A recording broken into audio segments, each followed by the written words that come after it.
college and high school. Congratulations, Jared. I'm practicing for when you graduate college. I'm practicing. Yeah, in math and in grad school. I'm gonna be there all of it. When you get your cape, I'm gonna be there all for all of it. But we had two young people we need to make sure we love on and celebrate. Definitely, well, these are two that I'm aware of. Brianka Bolton, she won 5th place in the state in state track meet, y'all, Saturday. They usually sit down here, Carlos and Shonda Bolton. They got 2 girls, and Miles Neely. Miles Neely won 1st in the state in like 2 or 3 events, I think. Triple jump. Okay, triple jump. And his team won 1st too. That's what it was. Okay, good deal. So let's make sure we congratulate those young people. Our young people doing some big things, y'all. So let's make sure we don't overlook them and let's keep them encouraged, amen, as they represent us. That's what they do. They represent us. But let's go ahead and pray and get right to it. Father, in the name of Jesus, Lord God, we're so grateful and thankful for this opportunity in you, this opportunity to grow more into who it is you created us to be. Lord God, we thank you for we know that the entrance of your word gives light and life.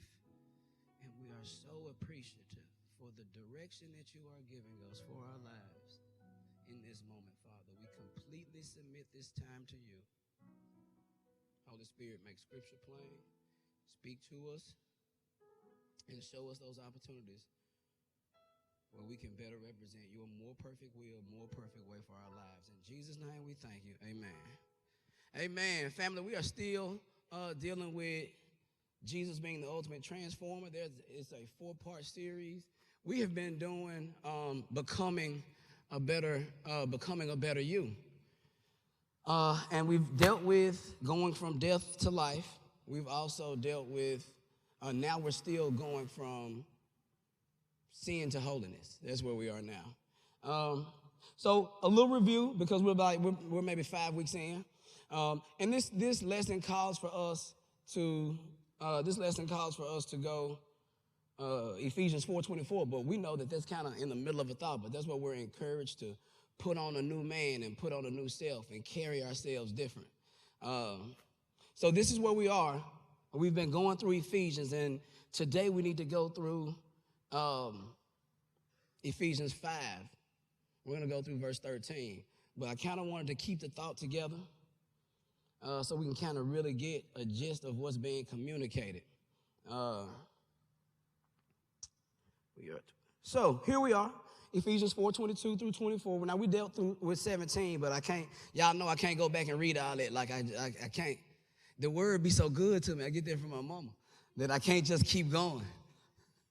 All right, but we learned in past lessons that we are to put off completely our old self and deal with our old hurts and pains.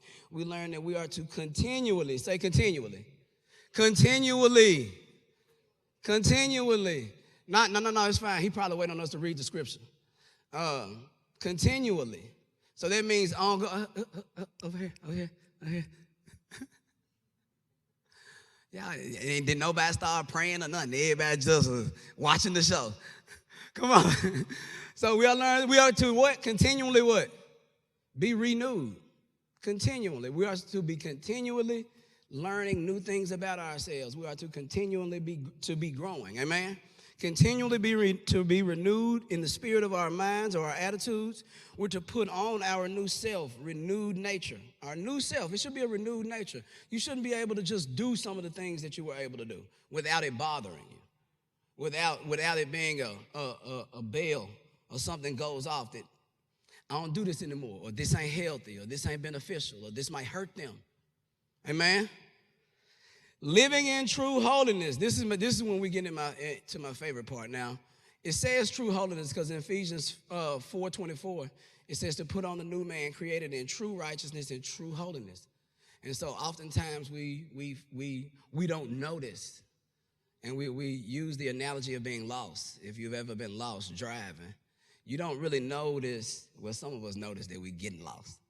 But a lot of times you look up and you're like, I guess we don't have it no more though with Waze and GPS. All right, bless God, y'all heard that?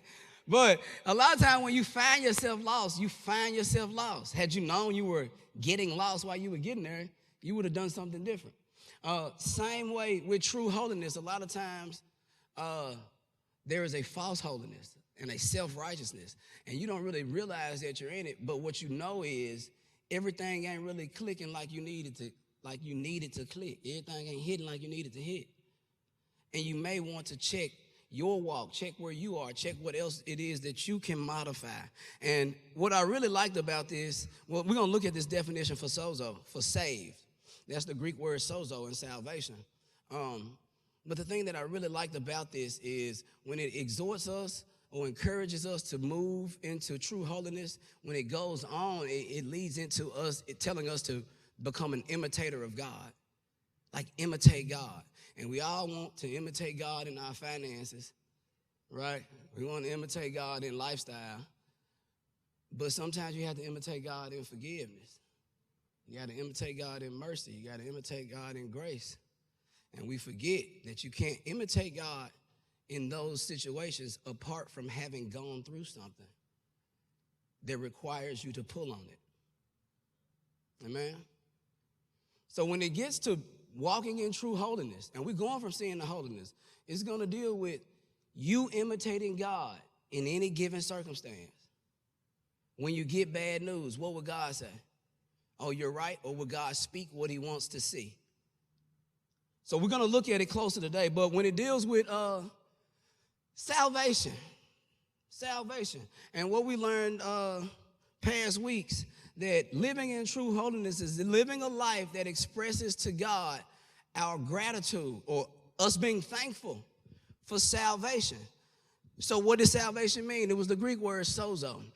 I referenced the Greek translation because the original New Testament was written in Greek.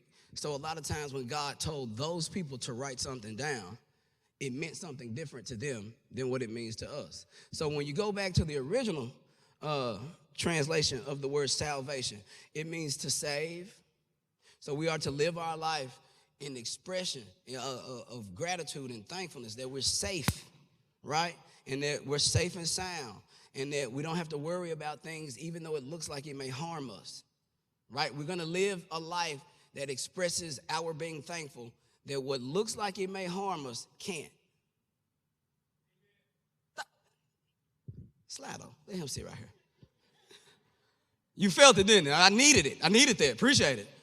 Really, we need to live like we're thankful for that. And I know it's tough, but we're going to look at that. We need to live a life that expresses gratitude, that we're thankful for us being protected, right? For us being healed and walking in healing, right? For us being preserved or sealed. Y'all miss y'all shout out. That's the BOLCC, everybody. The BOLCC made it. Okay, we can keep going now. Yeah, hey. So we are learning that in past weeks, we are to live our life in gratitude, that we are preserved and that we've been positioned in some of the circumstances that we find ourselves in. What's the next one? To save self. I need to live my life when I find myself in a situation. I need to live my life in gratitude, or me being thankful that God has equipped me to help myself in certain circumstances. I'm not waiting on anybody else to help me. Amen? If I'm depressed, I may need to pull myself out of that. I got a video. I was speaking to Sister Amber over there, and we got this little video we shared. That's my baby sister. I wish I could share it with you. And when I sent it to her, look at her. When I sent it to her, I tell her, it works every time. So watch this when you get mad. Watch this when you say, laugh. Pull yourself out of your circumstance, though. Right? That's a principle. I practice that. I practice it, which means oftentimes I find myself upset. So I practice that.